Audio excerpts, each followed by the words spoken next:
房子装修是一个复杂且漫长的过程，期间还会面临各种选择题。毕竟每一项装修决定都会关乎到日后的居住体验。但是实话实说，有些产品和装修设计，装与不装，好像都会带来一系列的问题，让人纠结不已。比如本期分享的这5个装修决定，装了的和没装的人都很后悔。那到底要不要装？或许看完网友们的真实反馈，对你会有所帮助。1. 打通阳台。不可否认，打通阳台后会让客厅变得宽敞又明亮，同时还能收获最大程度的通风和采光。近些年确实受很多家庭的青睐。没打通阳台的后悔，网友仗剑走天涯，当初觉得客厅地方够用，拆除推拉门也嫌麻烦，就没打通。等入住后就后悔了，东西越来越多，这个推拉门确实碍眼，客厅显小拥挤不说，光线也很差。打通阳台的也后悔，网友都有啊。看到邻居家装修打通阳台后，客厅是真的显大，而且空间也通透，毫不犹豫选择跟风。等住进去，真正体验过才知道它的坏处。夏天热就不说了，冬天的阳台是真的冷。小东建议打通阳台，客厅宽敞，视野通透是它的优势，但少了推拉门的阻隔，冬天冷，夏天热也是它的弊端。所以还是建议要根据自己家的实际需求做决定，不要盲目效仿跟风。2. 柔光砖。柔光瓷砖和亮光砖相比，亮度低，不存在光污染，与哑光砖相比，表面光滑，更好打理。因此这些年在家装行业非常盛行。没装的人后悔，网友爱吃橘子，当初一心想要铺柔光砖，结果被家人劝退，说柔光砖不好打理，最后无奈选了亮光砖，真的好后悔。没有质感，冷冰冰的，稍有不慎就变成出租屋。原本家里装修的挺好看的，全毁在瓷砖上了。装了的人也后悔，网友一颗小米粒，装修选了柔光砖，多少有些后悔了。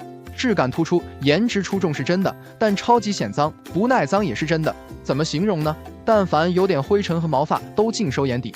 还有一步一个脚印，好真实，好贴切。入住1个月以来，基本2天一打扫，已经从最初的热爱到极度崩溃了。小东建议素色柔光砖，高级耐看且不反光，特别适合奶油风或无主灯装修。虽说有些不耐脏，但好打理。说不好打理的，大概率是选了便宜的柔抛砖。切记，柔光砖想要不踩坑，要选纹理少的肌肤釉或天鹅绒釉面的。3. 智能马桶。什么自动翻盖、自动冲洗、坐圈加热，随便一项功能和体验都吊打普通马桶，也被年轻人称为提升幸福感的家电之一。没装的人后悔，网友冷眼旁观的二当家，当初装修也没考虑要装智能马桶，所以也没给马桶预留电源。但上次偶尔间去同学家用过智能马桶，瞬间感觉普通马桶不香了。不用你用手翻马桶盖，不用你按冲水键，在上面坐圈还暖暖的，超级舒服。装了的人后悔，网友生活碎碎念，我家花7000大洋买的智能马桶，感觉就像个傻子马桶，这钱花的真冤。你能忍受，只要有人经过，它就翻盖，坐在上面，你稍微动一下，它就冲水，天天就听它，看它在那表演。还有一次喝醉了，在智能马桶上吐，它就一边冲水，一边用马桶盖拍我的头。小东建议智能马桶到底好不好用？答案是肯定的。有些人担心太智能，体验感不好的，建议选半智能的，除了是感应翻盖、手动冲水，其他功能几乎一样，而且价格也便宜，2-3千元就能入手。4. 吊轨推拉门。厨房的新式吊轨门不仅是高颜值，而且地面无轨道，自然不存在卫生死角，也不用担心走路绊脚的问题，所以近几年也风靡一时。没装的人后悔，网友都小妈在装修，当初没装吊轨是感觉吊轨的门不太稳定，家里有小孩不安全，就选择了地轨，但没入住呢，这个轨道就被各种不明东西刮得掉漆到惨不忍睹了。另外拖地也不好拖，必须拿抹布一个轨道一个轨道的擦，真的后悔死了。装了的人也后悔，网友6味地黄丸吊轨门用了2年，后悔了。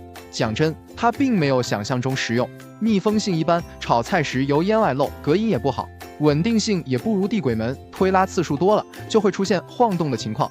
还有不耐用也是真的，推拉不顺畅，卡顿出了问题，有些配件还只能换新，不能维修。小东建议，其实地轨和吊轨都有各自的优缺点，吊轨门颜值高，卫生好打理，地轨门稳固性高，更实用。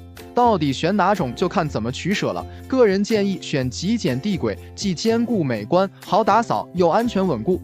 5. 卫生间壁龛。卫生间做砌墙壁龛可以增加空间利用率，而且拿取洗漱用品也方便省事，视觉上也起到一定的装饰效果。没做壁龛的人后悔，网友大幅的价。我家卫生间本就不大，考虑到做壁龛还得砌墙，担心压缩面积，就放弃了。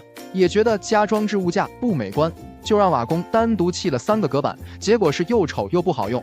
做了壁龛的人也后悔。网友艾特装修中的中年妇女，我一直以为壁龛就是在墙上掏个洞，没成想还要增加一堵墙。本来卫生间宽度就小，这下洗个澡想转个身都费劲，后悔也晚了。还有，除了好看这一个优点，其他都没啥卵用，积水积灰难清理，还浪费材料多花钱。小东建议，卫生间做壁龛其实优点还是比较多的，合理利用卫生间死角，增加储物空间，洗浴用品拿取方便，不占地方。但壁龛一般都是包下水管顺便做的，不建议单独砌墙做，尤其是面积小的卫生间，还不如装置物价实用，性价比高。在小东看来，装修没有十全十美的，不管是哪个装修决定，都会有各自的优缺点。面对不同的情况，大家根据自身的实际需求做取舍，适合自己的才是最好的。我发现很多人装修买东西非常死心眼，要不全买便宜的，要不全买贵的，一点分辨能力也没有。今天小东就给大家好好理理一下，告诉你装修材料什么东西可以省钱，什么东西一定要买贵的，这样才能保证既节约成本，又能把家装好。前置过滤器 vs 厨下净水器。前置过滤器可以买便宜的，或者干脆不买。厨下净水器建议有条件尽量装一个。对于城市自来水供水，前置过滤器它的作用微乎其微，唯一能过滤掉的就是水中大颗粒的泥沙和铁锈。为了防止家庭用水电气堵塞，主要针对老房区或水质特别差的地区，还有一定的效果。即使要买的话，选个不锈钢阀芯300-400的足够用了，记得定期清洗过滤网就行，避免2次污染。厨下净水器建议可以装一个，毕竟可以提供家庭健康安全的饮水。厨下净水器分超滤和RO 反渗透2种，如果是超滤不能达到直饮的效果，所以还需要搭配一台管线机。反渗透理论上过滤出来的水可以直接饮用，因此需要关注的是 RO 膜和滤芯。RO 膜一定要买品牌的，例如陶氏、海德能、东丽、GE、世涵等。同时还有关注滤芯每年更换的耗材成本。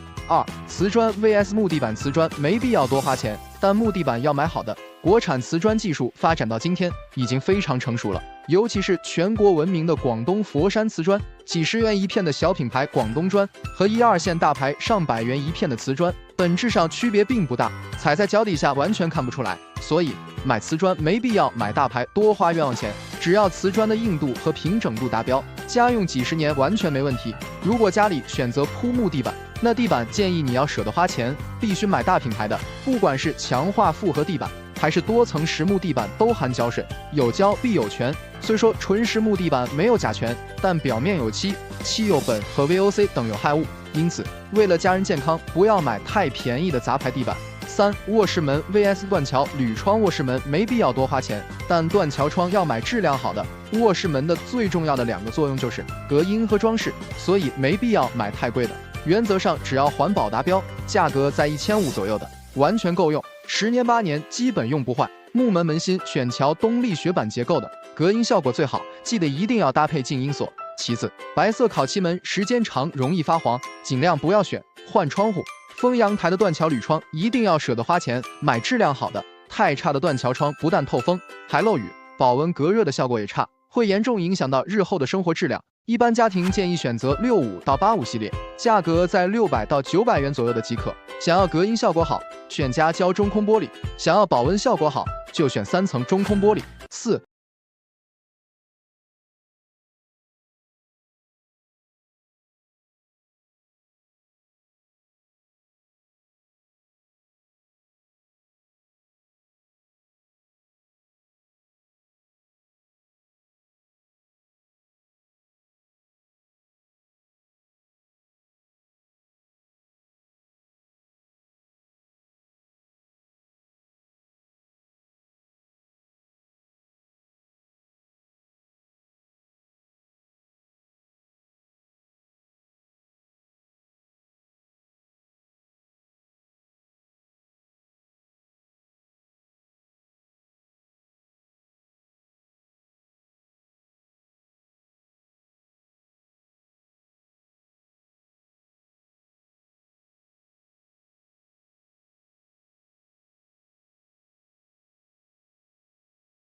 不用多说，质量好的床垫不但可以改善睡眠质量，而且环保性高。对于睡眠比较敏感的人群，建议选择独立弹簧床垫，比传统的整网弹簧床垫抗干扰能力更强。7. 花洒龙头 vs 水槽可以不用选品牌，花洒龙头要买质量好的品牌货。家里的洗菜盆认准 SUS304缸的，根本不用在乎是什么品牌的，耐用性都一样。其实国内很多大品牌水槽也都是代工的，没必要浪费钱。水槽壁后选 1.2 毫米以上的，担心磕碰不耐滑，可以选表面带拉丝工艺的。另外记得再搭配一个抽拉龙头，使用起来也会更方便。花洒、龙头这类卫浴产品更依赖于核心技术，杂牌与品牌之间的产品使用体验和使用年限天差地别，而且需要每天都使用的东西，一定别贪图便宜买了杂牌产品。另外，近些年流行黑色的花洒、龙头，劝你别盲目跟风。虽说颜值高，但有水垢和污渍，没办法打理，建议你就选传统镀层的，耐用易清洁，还省钱。8. 集成吊顶 vs 浴霸。集成吊顶没必要多花钱，但集成电器浴霸一定要买品牌货。铝扣板吊顶是所有装修材料中最没有技术含量的东西，唯一的作用就是遮丑，避免厨房、卫生间一些电气管线外露。选择大品牌与小品牌的区别，可能仅在于售后更完善一些，仅此而已，但价格却差了2-3倍，所以多花钱真心不值得。市场价格在80到120元左右的，完全够用了。卫生间的集成电器包括照明和取暖浴霸，后期涉及到使用安全性和舒适度，建议一定要买品牌的，产品质量和技术更加靠谱，使用年限也会更长。家里有老人和孩子的，更建议选择风暖浴霸。传统的灯暖浴霸不但烤皮刺眼，还有炸裂的风险，选择风暖浴霸的安全性和舒适性会更好。9. 窗帘 vs 开关插座。买窗帘可以省钱，但开关插座一定要买质量好的。买窗帘无品牌，说穿了就是一块遮光布，没必要多花钱。尤其是买品牌窗帘，完全是在交智商税。所谓的品牌窗帘，也不过是拿布料回来，再贴上自己的商标卖给你。所以窗帘只要选对面料和颜色就好，品不品牌的无所谓。另外，买窗帘想省钱，可以选择线上，性价比更高。提前让商家记小样，避免色差问题。开关插座因为涉及到家庭的用电安全，一定不能忽视。开关插座因为家庭用量大，所以会存在杂牌或贴牌货，因此购买时一定要选择正规渠道。如果选择线上买，要认准品牌旗舰店；如果是线下实体店，要选择官方授权店。其次，要让商家出具符合3C 的安全认证。好了，以上就是本期的全部内容了。如果觉得对你有帮助，麻烦帮忙点赞、转发，感谢支持。家用电器在日常生活中重要性不言而喻，好的家电不仅省力舒心，还能提高生活质量。不好用的家电无疑会成为生活负担品，同时还存在用电隐患。比如本期分享的这5类家电，虽然表面看似没啥问题，但存在的潜在危害却很大，所以建议大家即使没坏也要及时更换，别给自己留麻烦。1. 超过使用年限的家电。前段时间国内的一个老家电品牌突然火了，就因为一个网友晒出自家用了26年的洗衣机，获得大家的一众好评。但殊不知家电其实都有使用年限，一旦超龄使用，隐患极大，不仅产品的质量下降，还会带来用电的安全隐患。不信你看看中国家用电器协会在2020年制定的关于家用电器安全使用年限相关标准，你就明白了。在我看来，这也是这些常用电器的退役说明书，其中详细的列举了如今家电的使用安全年限以及超期使用带来的风险隐患。就比如开头提到的洗衣机，安全使用年限在8年内，超期还在使用的话，会出现漏水漏电、噪音大、衣物清洁力下降等一系列的问题。所以洗衣机一用就是20-30年，真的未必是好事。还有家用热水器，不管是电热水器还是燃气热水器，普遍都是6至8年的使用年限。超龄热水器隐患非常大，内胆积压杂质水垢，不但会污染水质，影响用水健康不说，还会出现固件老化、保温性能差，甚至漏电的情况。因此在这也奉劝大家，家用电器超过安全使用年限，即使不坏也要及时换掉，杜绝安全隐患。还有偷偷告诉你，目前很多电器厂家购买新家电都有以旧换新活动，非常划算。2. 老旧技术的家电。不知道大家发现没有，近些年国内家电行业技术迭代更新非常快，这就意味着一些旧技术家电的淘汰已经不能满足当下人们的使用需求了。就比如下面介绍的这3种家电，如果家里还在使用的话，建议要及时更换掉。第一种，制冷式冰箱。制冷冰箱，家里的老一辈人都不陌生，它是上世纪80、90年代的产物，用过的人都知道，结冰结霜，冷藏式积水，容量还小，关键制冷速度慢，控温效果还差，比起技术先进的风冷冰箱毫无优势可言。第二种，定频式空调。传统的定频式空调虽说还在销售，但各大家电品牌都已经不再生产了，目前已经在淘汰的边缘了。相比于更先进的变频式空调，不仅噪音大、耗电高，而且温控能力差，室内不均衡，送风时也会让人感觉忽冷忽热。第三种，冷凝式烘干技术，最早应用在国内的第一批洗碗机、烘干机上，因为技术落后、设计不成熟，导致工作效率低、耗时长、费水又耗电。这类家电用过就知道，真的太坑人了。和现在的新技术，比如洗碗机的自动开门烘干、热风烘干，还有洗衣机的热泵烘干，根本没法比。所以家里还在用老旧技术家电的，建议及时换掉，能大大提高生活质量。3、高能耗的家电。这么说吧，家用电器产品与生活中的家具软装相比，本质上的区别就是家电不是一劳永逸的产品，后期在使用中还有产生耗电成本。这就不得不提我之前看到一个博主做的家用电器日常用电情况真实测评，结果让人大吃一惊。3级能效的空调、冰箱、热水器比1级能效产品日常耗电情况高出3至4倍不止。还有冬季一些常用的取暖设备，什么踢脚线取暖器、电油钉等，堪称是电费刺客，一点也不夸张。所以大家在买家电时，一定不要只看品牌和价格，而忽略了电器的能效等级，还有日常的耗电量。虽然高能耗的家电有价格优势，但却成了生活中真正的隐形电老虎，后期交电费时会让你苦不堪言，后悔不已。因此建议，如果家里还有高能耗家用电器，也建议及时换掉，别心疼。4、不能自动断电的家电。说到生活中的电器，不管是大家电也好，小家电也罢，在出厂时一般都会有自动断电保护功能，就比如说电热水器漏电保护、燃气灶的熄火保护，还有电水壶的自动断电、电热毯的过载保护等等。这些功能无一例外的都是为了咱们在使用家电时杜绝安全隐患，所以在使用中一旦发现自动断电有损伤或失灵的情况，务必要马上换掉，不给安全留隐患。网友小鸟飞行员，我家的电蒸锅防干烧自动断电失灵了，太吓人了，缺水蒸干了，锅底都烧焦了，也没自动停下，多亏发现的及时，不然后果真不敢想。网友喜欢喝咖啡的猫，家里老的烧水壶烧水开了，没拔插头，结果跳闸了，闻到一股子烧焦味，还以为是电闸坏了，没成想是水壶水烧干了，真的是无语了。真没想到它不是自动断电。通过上述2位网友的真实经历，也告诫大家，定期检查家中常用电器，特别是没有自动断电保护或者已经损坏的，千万要马上更换掉，别给自己和家人留安全隐患。5、不符合新国标的家电。家里还在用旧国标家电的，建议要立刻更换掉。这类家电一般都是因为技术落后，还有安全等级、能耗方面未达到新国标标准，目前已经淘汰和禁止生产了。在这也给大家列举2个都是安全隐患非常大的，看看你家里有没有。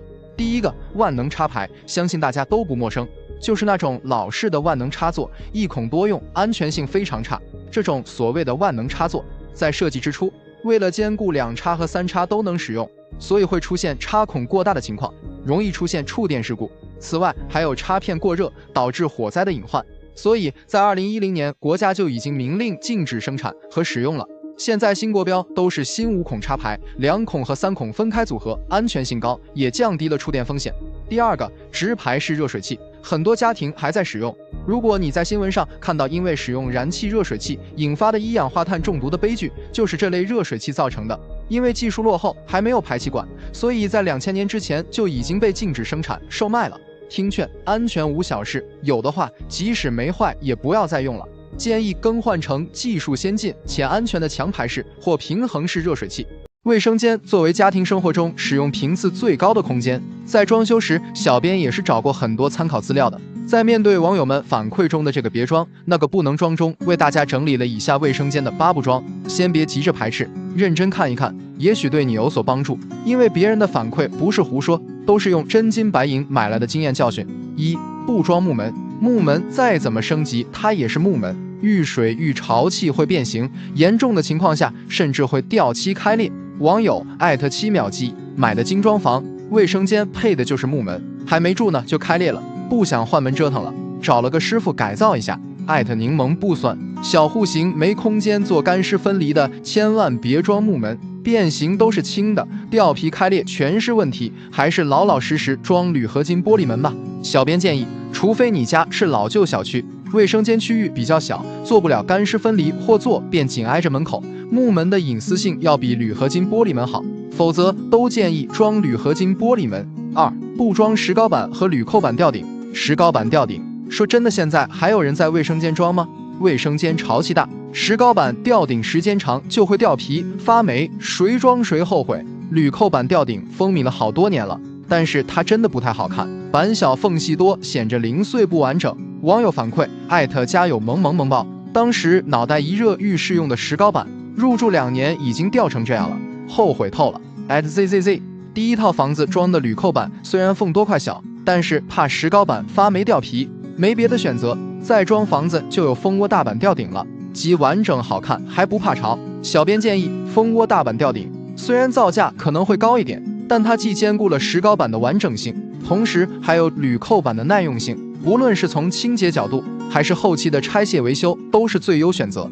3. 不装哑光砖和亮光砖。哑光砖表面有颗粒感，不好打理卫生，时间越久越显脏。亮面瓷砖虽然光滑好擦，但防滑性一般，流水印的话也很明显，而且光线好的时候反光严重有光污染，采光好的楼层不建议装。网友反馈放飞梦想 RE， 我最后悔的一件事就是卫生间用哑光砖，太容易脏，鞋上稍微带点土，一粘水就脏一片，基本上几天就得用清洁剂使劲刷，一瓶清洁剂都用不了1星期。哑光砖深坑，怼妈育儿，千万不要用哑光，也不要用亮光，有光污染，要用柔光砖，摸上去还是很滑的，但是不反光不脏。小编建议，之所以推荐选择柔光砖，因为从清洁角度来讲，比表面有颗粒感的哑光砖好打理卫生，表面不会藏污纳垢。从安全角度来讲，柔光砖也要比亮光砖安全性更高一些，不论是防滑性还是光污染情况都会更好一些。4. 不装黑色花洒。小编以过来人的身份，奉劝大家千万别买黑色花洒。黑色花洒偏哑光质地，给人感觉颜值很高，当初我也是冲着它的高级感买的，但是用过之后，它真的是属于谁用谁后悔的存在，尤其是北方区域，北方普遍水质偏硬，洗完澡即便擦干花洒上的水，干了之后依旧有白色水渍。网友反馈@cc 小八，本人纯装修小白，追求花洒颜值，黑色真的 YYDS， 但用了2个月，洗不掉的污垢简直恶心到家了。自己的亲身经历，我踩过的雷，希望大家避免。西耶，咱就是说别买黑色花洒了，水垢水渍简直顽固到想哭。最初为了高级感选了黑色花洒，刚装上确实高级，现在真实清理到想哭。我家这边水质硬，干了之后一片白。小编建议，不想工作一天很累了，好不容易洗个澡放松放松，还得清理顽固的水垢的话，建议大家选择颜值和好打理于一身的枪灰色或白色花洒。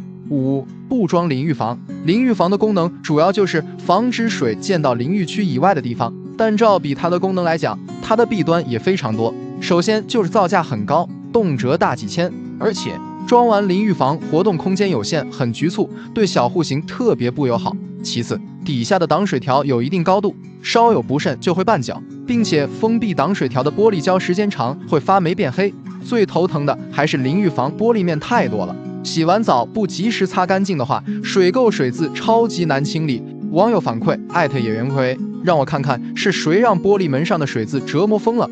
哦，原来是我自己。装修不要全听老一辈的话，什么干湿分离一定得用玻璃门淋浴房，一天不擦就是这副鬼样子，真恼火。葵在装修一定不装这玩意了，水垢黑霉清理无数次，轨道滑轮都换了好几组了。小编建议做个玻璃半隔离下沉式淋浴区，既起到了干湿分离的作用，同时也显着卫生间宽敞明亮，而且性价比也高。半隔离玻璃隔断几百块就能搞定，玻璃面露的也少，更方便打理卫生。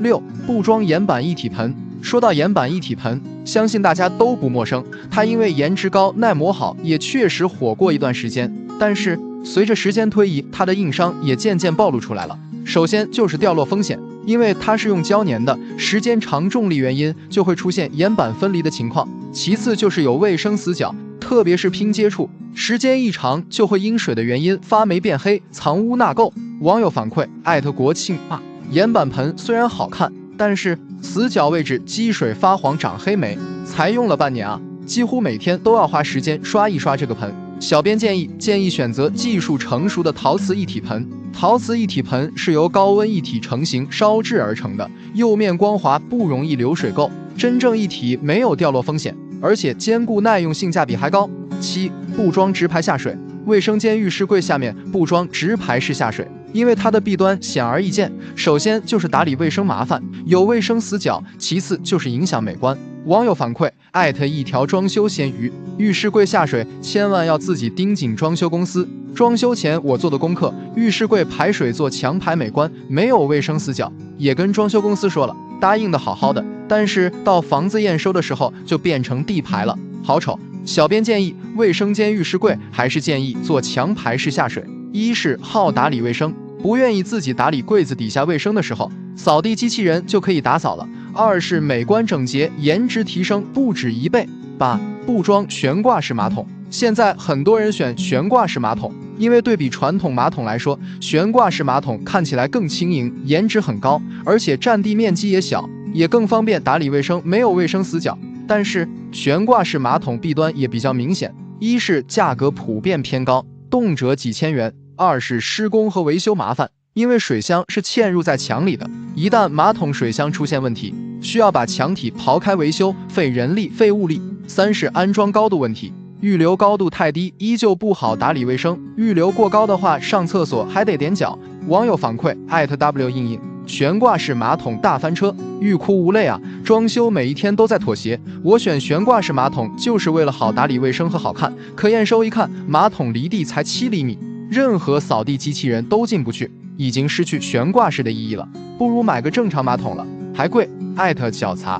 朋友们，听我一句劝，不要为了颜值买悬挂式马桶隐藏式水箱，你会变得不幸，你楼下邻居也会变得不幸，墙里漏水直接给楼下邻居天花板泡了，没办法，只能把墙刨开找漏点。小编建议不要盲目跟风，单纯为了颜值买它，毕竟生活是长久的，为了以后少点隐患，还是建议买落地式马桶，普通马桶或智能马桶都可以，价格合理，隐患少。说到最后，卫生间在房子区域占比来讲可能是最小的存在，但它的使用频率绝对是最高的，所以在给它选择配件的时候一定要慎重。颜值固然重要，但小编认为实用、方便、好维护才是第一要位，你说呢？客厅区域是家庭的活动中心，也是一个家的门面。一套房子装修的好不好，客厅占了很大的比重。装修的时候的确要花更多精力在客厅的设计布置上，但是对于装修新人来说，也是最容易踩坑和多花冤枉钱的地方。有些东西其实根本没必要装，就算装了也是又贵又鸡肋。建议大家若在买房子装修，客厅一定坚持9不装原则，不是误导各位，是过来人的经验教训。1. 不装落地式鞋柜。当初选择做了落地式的鞋柜，本来想着顶天立地的设计，看起来更加大气，而且没有卫生死角，打理卫生更方便。结果每次出门或回家换鞋的时候，都得频繁开门，时间一长觉得太麻烦了，就干脆堆在门口，乱的不行。小东建议，如果你平时不够勤快，不如把鞋柜底下做成悬空的，预留15到20公分，进出换鞋比较方便，入门处也会看着也会更加整洁。另外，鞋柜内部设计建议做可活动的隔板，这样可以能够储存更多不同尺寸的鞋子。2. 不装瓷砖拨导线，后悔客厅跟风做了瓷砖拨导线。当初想着客厅毕竟算是家里的门面，尽量装的有点档次，等装完才发现这个东西并不适合小户型，费工费料不说，关键是摆放上家具基本上挡住了一大截，浪费钱还土里土气的。小东建议，越花俏的设计越容易过时，时间一久还会造成审美疲劳，建议客厅直接瓷砖通铺，空间显得更大，省钱是一方面，关键也更美观耐看。3. 不装复杂的电视背景墙。网上各种别人家的悬空背景墙，对新人装修来说诱惑不小，当初我家也花了8000多，跟风做了岩板背景墙，气派是气派，但也确实烧钱。刚装好的时候还觉得好看，但现在或多或少有些审美疲劳了。而且这种复杂的电视背景墙真的太容易过时了，过几年不喜欢了，想换都麻烦。小东建议，现在在家里看电视的时间越来越少，建议真不如简单刷一个乳胶漆，侧面可以选择做个收纳柜，或者做一排实用性更强的悬空抽屉柜，把省下的钱升级个大一点的投影，晚上窗帘一拉，它就可以变身电影院，不但实用性更强，而且还不易过时。4. 不装开放式柜体，不要做没有门的开放式隔断柜。这种设计我只能说谁做谁踩雷。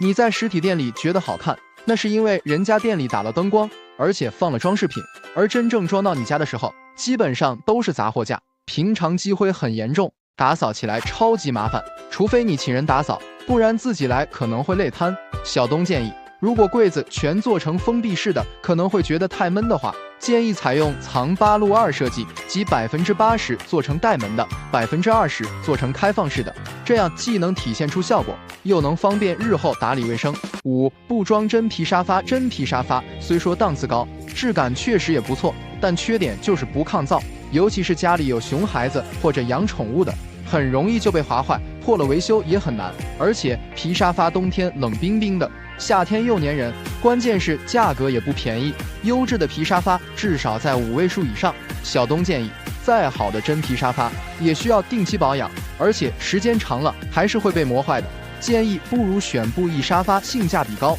，3、4千元就能买个不错的款式，而且方便拆洗，用几年坏了也不会很心疼。如果实在喜欢皮沙发的质感，可以考虑科技布材质，性价比更高。6. 不装木地板。木地板脚感舒适，尤其是对于小户型来说，确实比较温馨。但是客厅是咱们活动的最主要空间，木地板的硬度和耐磨度都不如瓷砖，时间一长很容易产生划痕。另外，木制品还有湿胀干缩的特性，受潮还会发生变形起拱，后期维修更换都非常麻烦。小东建议大家客厅首选铺瓷砖，无论是耐磨性还是环保性，都比木地板好得多，关键是还容易清理，也不用保养，非常省心。7. 不装灯带。有很多人和我一样，是被装修设计师哄着装了这个东西的。灯带本身是为了烘托氛围的，如果你装了经常用也就算了，关键是平时总不开，时间长还积灰。像我家从装完到它坏也没开过几次，纯属浪费钱。其实客厅装了主灯，真心用不着这个东西了，还有射灯也一样。小东建议，如果你要做现在很流行的无主灯的设计，还可以考虑用到灯带和射灯，但是建议务必要找灯光设计师做专业规划，因为做好了就是给装修增光添彩，否则就是画蛇添足，多余浪费钱，还容易翻车。8. 不装硅藻泥。很多商家宣称硅藻泥能够除甲醛，为了装修环保、家人健康，很多人交了智商税。虽说这些材料的确能吸附甲醛，但能力实在有限，饱和后还会释放出来，反而增加了甲醛的挥发时间。最关键是凹凸不平的质感，装饰效果一般不说，还特别不耐脏。小东建议，硅藻泥这类材料本身没有行业规范，大部分以小牌子为主，材料和人工成本还很高，建议不如用乳胶漆，性价比高，颜色选择多样且环保，价格也更经济实惠。如果觉得装饰效果太单一，可以局部选择用墙布点缀。9. 不装复杂的吊顶。老一辈装修房子基本都要做吊顶，那时候讲究无吊顶不装修，而且还要做那种很复杂的夹层吊顶才显气派。但现在都2023年了，需要吊顶用来装饰的时代已经过去了，现在的装修更讲究轻装修重装饰，越复杂的东西越不提倡。而且现在的住宅层高基本不高，做吊顶很容易压层高，显空间压抑。小东建议，如果家里安装了中央空调和新风系统，必须做吊顶的话，也建议选择局部做边吊即可。反之，真不需要做吊顶，积灰还浪费钱，不如直接做个石膏线，后期软装搭配好，效果一样不会差。结语：总之，装修除了好看更要耐看，往往简约的最能经得起时间考验。在满足颜值的基础上，更重要的是以实用为主，切记不要盲目跟风。与其说流行的是最好的，不如说适合自己的才是最好的。